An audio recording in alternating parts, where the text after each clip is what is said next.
राजा परीक्षित जी के विविध प्रश्न। राजा परीक्षित ने कहा, हे भगवान, आप वेद वेताओं में श्रेष्ठ हैं।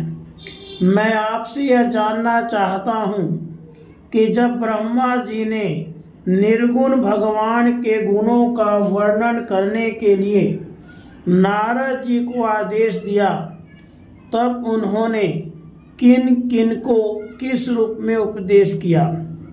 एक तो अचिंत्य शक्तियों के आश्रय भगवान की कथाएं ही लोगों का परम मंगल करने वाली हैं।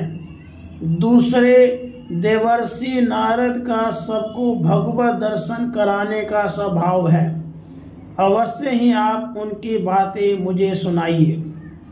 महाभाग्यवान सुखदेव जी, आप मुझे ऐसा उपदेश कीजिए कि मैं अपने आसक्ति रहित मन को सर्वात्मा भगवान श्री कृष्ण में तन्मय करके अपना शरीर छोड़ सकूं। जो लोग उनकी लीलाओं का श्रद्धा के साथ नित्य श्रवण और कथन करते हैं, उनके हृदय में थोड़े ही समय में भगवान प्रकट हो जाते हैं।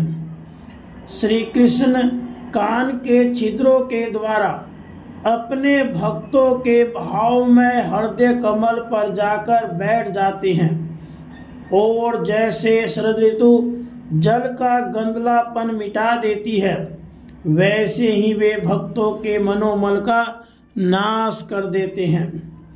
जिसका हृदय शुद्ध हो जाता है, वह श्री कृष्ण जी के चरण कमलों को एक क्षण के लिए भी नहीं छोड़ता। जैसे मार्ग के समस्त कलेशों से छूटकर घर आया हुआ पथिक अपने घर को नहीं छोड़ता। हे भगवान, जीव का पंचभूतों के साथ कोई संबंध नहीं है, फिर भी इसका शरीर पंचभूतों से ही बनता है।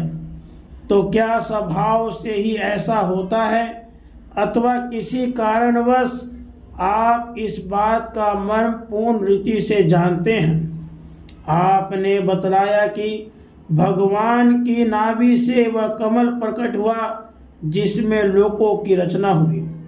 यह जीव अपने सीमित अवयवों से जैसे परिच्छिन्न है, वैसे ही आपने परमात्मा को भी सीमित अवयवों से परिच्छिन्न सा वर्णन किया।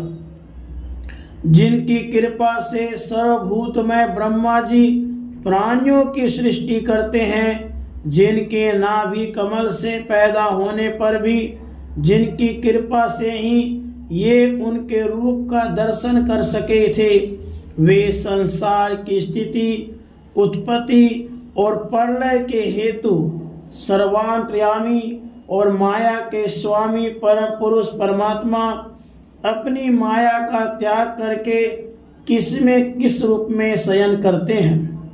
पहले आपने बतलाया था कि विराट पुरुष के अंगों से लोक और लोकपालों की रचना हुई, और फिर यह भी बतलाया कि लोक और लोकपालों के रूप में उसके अंगों की कल्पना हुई। इन दोनों बातों का तात्पर्य क्या है? महाकल्प और उनके अंतर्गत अवान्तर कल्प कितने हैं? भूत, भविष्यत और वर्तमान काल का अनुमान किस प्रकार किया जाता है? क्या स्थूल देहाभिमानी जीवों की आयु भी बंधी हुई है? राधे कृष्ण।